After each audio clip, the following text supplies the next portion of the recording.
നമസ്കാരം. 2.5 പതിറ്റാണ്ടിന് ശേഷം ഡൽഹി ഭരണം പിടിച്ചെടുത്ത ബി.ജെ.പി. മുഖ്യമന്ത്രി സ്ഥാനത്തേക്ക് തിരഞ്ഞെടുത്തത് വനിതയെയാണ്.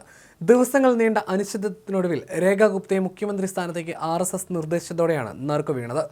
പർവേഷ് വർമ്മ ഉപമുഖ്യമന്ത്രിയാകും. വിജേന്ദ്ര ഗുപ്തയാണ് സ്പീക്കർ. നിയമസഭാ കക്ഷി യോഗത്തിന് ശേഷമാണ് പ്രഖ്യാപനം. മഹിളാ മോർച്ച ദേശീയ വൈസ് പ്രസിഡന്റാണ് രേഖ ഗുപ്ത. RSS നിർദ്ദേശം ബി.ജെ.പി. നേതൃത്വം ശരിവെച്ചതോടെയാണ് രാജ്യതലസ്ഥാനം ഭരിക്കാൻ വീണ്ടും വനിതാ മുഖ്യമന്ത്രി എത്തുന്നത്. ഡൽഹിയിൽ ബി.ജെ.പിയുടെ രണ്ടാമത്തേതും സംസ്ഥാനത്തെ 4ാമത്തെ വനിതാ മുഖ്യമന്ത്രിയുമാണ് രേഖ ഗുപ്ത.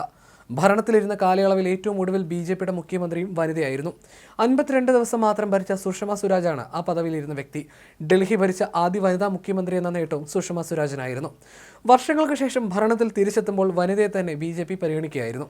ഷാലിമാർ ബാഗിൽ നിന്ന് ആം ആദ്മി പാർട്ടിയുടെ ബന്ദന കുമാരിക്കെതിരെ 29,595 വോട്ടുകൾക്കാണ് രേഖ ഗുപ്ത വിജയിച്ചത്. ഇന്ത്യയിലെ 21 സംസ്ഥാനങ്ങളിൽ അധികാരം കൈയാളുന്ന ബി.ജെ.പിയുടെ ഏക വനിതാ മുഖ്യമന്ത്രിയാണ് രേഖ. ഹരിയാനയിലെ ജുലാന സ്വദേശിയായ രേഖ ഗുപ്ത വിദ്യാർത്ഥി പ്രസ്ഥാനമായ ABVP-യിലൂടെയാണ് രാഷ്ട്രീയ അരങ്ങേറ്റം കുറിച്ചത്. തുടർന്ന് വിദ്യാർത്ഥികളുടെ പ്രശ്നങ്ങളിൽ ഇടപെട്ട് നേതൃനിരയിലേക്ക് എത്തി. 1996 ഡൽഹി യൂണിവേഴ്സിറ്റി സ്റ്റുഡൻസ് യൂണിയൻ പ്രസിഡന്റായി തിരഞ്ഞെടുക്കപ്പെട്ടു. പഠനശേഷം പ്രാദേശിക രാഷ്ട്രീയത്തിൽ സജീവമായി. 2007 നോർത്ത് പിതംപുരയിൽ നിന്ന് മത്സരിച്ച് കൗൺസിലറായി. സൗത്ത് ഡൽഹി മുനിസിപ്പൽ കോർപ്പറേഷൻ മേയറായും സേവനമനുഷ്ഠിച്ചിട്ടുണ്ട്. സ്ത്രീകളുടെയും കുട്ടികളുടെയും ക്ഷേമത്തിനായുള്ള സുമേധ യോജന പോലുള്ള സംരംഭങ്ങൾക്കും രേഖ നേതൃത്വം നൽകി. മഹിളാ മോർച്ചയുടെ ജനറൽ സെക്രട്ടറി, ദേശീയ എക്സിക്യൂട്ടീവ് അംഗം, ഡൽഹി ബി.ജെ.പി. ജനറൽ സെക്രട്ടറി എന്നീ നിലകളിലും പ്രവർത്തിച്ചു.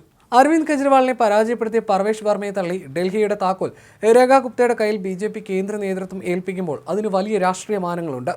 നാളെ മുഖ്യമന്ത്രിയോടൊപ്പം 4 മന്ത്രിമാർ കൂടി സത്യപ്രതിജ്ഞ ചെയ്തേക്കുമെന്നാണ് വിവരങ്ങൾ.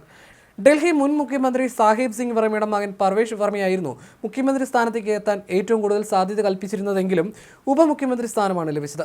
മുൻ മുഖ്യമന്ത്രിയും ആം ആദ്മി നേതാവുമായ അരവിന്ദ് കെജ്രിവാളിനെ ന്യൂഡൽഹി മണ്ഡലത്തിൽ പരാജയപ്പെടുത്തിയാണ് അദ്ദേഹം നിയമസഭയിലേക്ക് തിരഞ്ഞെടുക്കപ്പെട്ടത്. ഡൽഹി മുൻ ബി.ജെ.പി. അധ്യക്ഷൻ വിജേന്ദ്ര ഗുപ്തയെ മുഖ്യമന്ത്രി സ്ഥാനത്തേക്ക് പരിഗണിക്കപ്പെട്ടെങ്കിലും സ്പീക്കർ പദവിയാണ് കിട്ടിയത്. രോഹിണിയിൽ നിന്ന് തുടർച്ചയായി 3ാം തവണയും വിജയിച്ച ഗുപ്തയ്ക്ക് കാര്യമായ നിയമസഭാ പരിചയമുണ്ട്.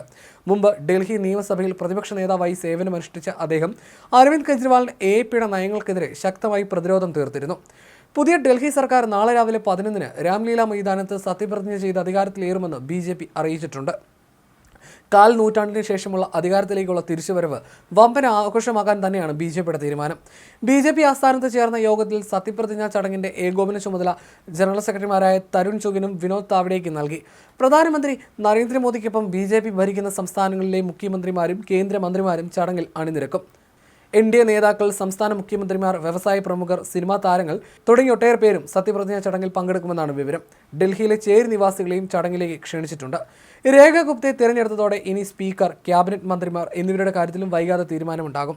10 വർഷത്തെ AAP ഭരണത്തിന് അന്ത്യം കുറിച്ച് 27 വർഷത്തിന് ശേഷമാണ് രാജ്യതലസ്ഥാനത്ത് ബി.ജെ.പി. വീണ്ടും അധികാരത്തിലെത്തിയത്. 70 അംഗ നിയമസഭയിലേക്ക് നടന്ന തിരഞ്ഞെടുപ്പിൽ 48 സീറ്റുകളാണ് ബി.ജെ.പി. നേടിയത്. ഭരണകക്ഷിയായിരുന്ന AAP 22 സീറ്റുകളിൽ വിജയിച്ചു. ഇത്തവണയും കോൺഗ്രസിന് സീറ്റുകളൊന്നും കിട്ടിയിരുന്നില്ല.